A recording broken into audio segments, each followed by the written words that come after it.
since I returned from Abuja, where we are inducted as a chartered member of CIPMM, Chartered Institute of Project Managers in Nigeria. So I'm a chartered member now, and I'm also one of the few authorized training partners to PMI, Project Management Institute of the US.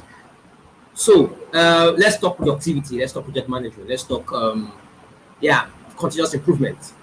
So today I want to tell you about something that can radically reduce your headache when managing things, managing projects, managing whatever you're working on, especially when you are doing it for someone else, especially when you are maybe doing it for a client or doing it for an organization, whatever.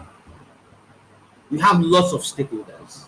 So it's about, let's talk around the area of change management.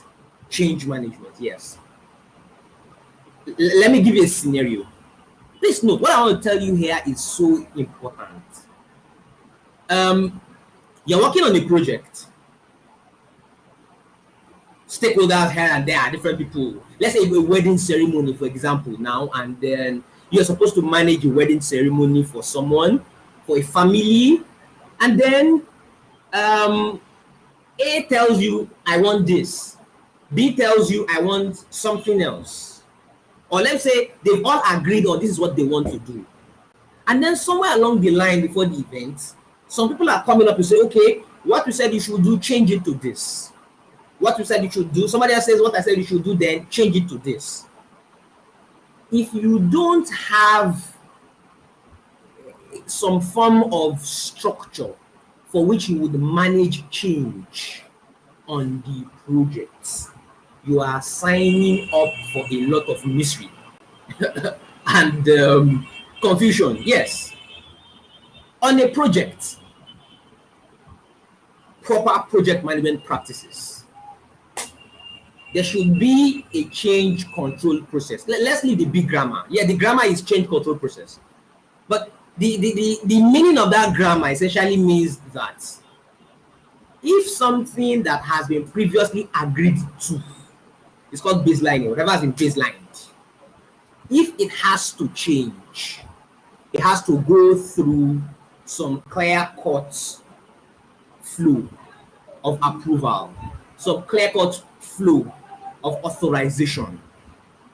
So this is important to ensure that the project does not run out of control. It's called scope creep, wherein the scope is out of control. Yes, you want to do X, then it becomes X plus 2, then it becomes X plus 2 minus 2, then it becomes X plus 2 minus 2 plus 1, and it just keeps going here and there, going here and there, going here and there.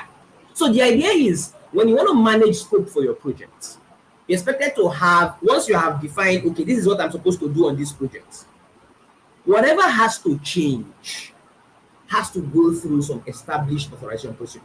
For example, let's say it is Professor Hakim that is the father of the bride. Let's say you want to manage a wedding ceremony. And then one distant cousin is calling you to say, okay, you are in charge of ensuring the event is okay. Please ensure that the chairs of the hall are of this particular color. But this instruction is contrary to what you agreed with the family previously. What do you do? Okay. What kind of request can you take? What kind of request should you not take? You should take all requests actually, but you should run them through a change control process. That process is something you agree with the client when you're working, when you set up the project team. Okay, this is what you want me to do. If this XYZ will change, it will be forwarded to this person or these people to review. So technically, we call those people, we call them the change control board. Different people call them different names. But whatever, leave the technicality. Let's just talk normal English. So it should be reviewed. So meaning that when that distant cousin tells you that do this, it is wrong for you to just go ahead and just implement. It has to be authorized. So what this means is, at the beginning of the project, you need to relate with your key stakeholder, that is your primary stakeholder, that is the client, to understand that, okay, when changes are to occur, who should approve? Is it you? Are you delegating it to someone else? Such that that person takes up, or those people take up the responsibility of approving changes. Because if there's ambiguity around how you manage changes, what it will mean is changes will come and you will now have to start using your head to determine what should I accept, what should I not. And that's a very big responsibility. Don't forget you are managing a project, you are facilitating something. It's not your responsibility to determine what change you should take or not. It's their project, that is not yours. It's their money they are spending, it's not your money. So it should be the responsibility of whoever is giving you the work, either that person or whoever the person delegates to say, okay, you are the ones, whenever something needs to change on the project, I delegate it to this set of people. They should do the brainstorming and tell us whether the change should be allowed or it should be rejected. This simple principle can cost you a lot of headache, a lot of money if you're not careful on the project. No matter how, we're not talking about big projects now, just small things, whatever you are doing.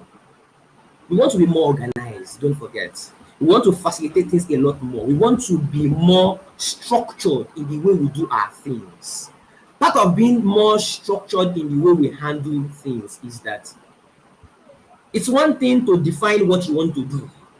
It's another thing to define, okay, this thing that we have said we want to do, what can make it change? And if it has to change, what process will that change go through? It's called a change request.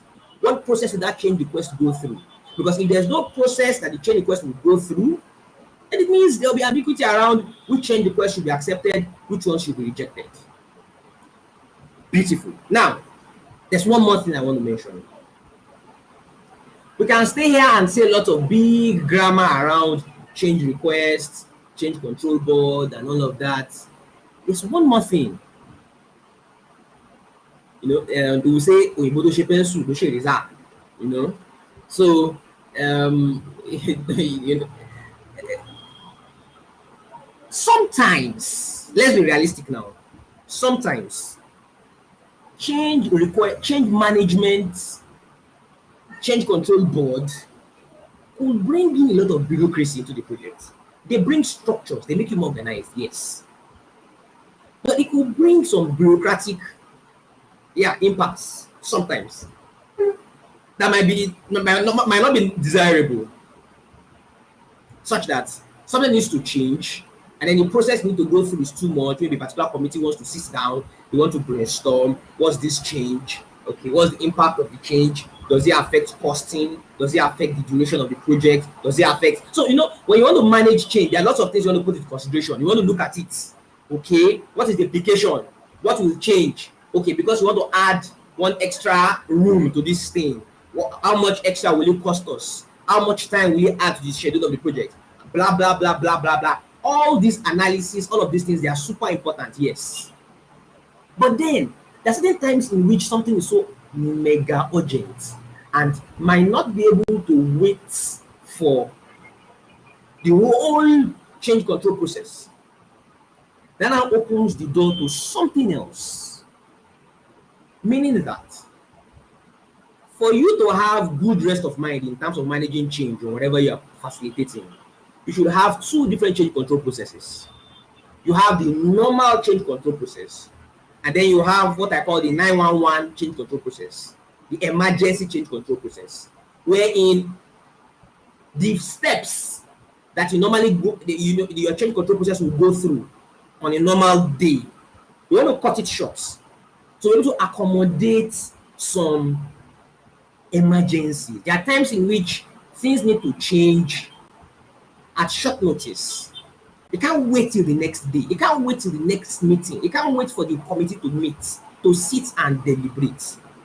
But then, even if you want to have kind of emergency situation, it should be pre-planned, such that you want to define it when you are planning the project, to say, this is our normal process to manage change on the project. And this is our emergency change control process, such that, okay, maybe the normal change control process, the committee has to meet, 3 people have to agree out of 5, blah, blah, blah. Okay. Then maybe for the emergency one, you can say, okay, if there's an emergency, then you define what an emergency is, of course. That's another important thing. It shouldn't just be anything. It has to be defined. What exactly do we call an emergency? So once you define that, that's okay.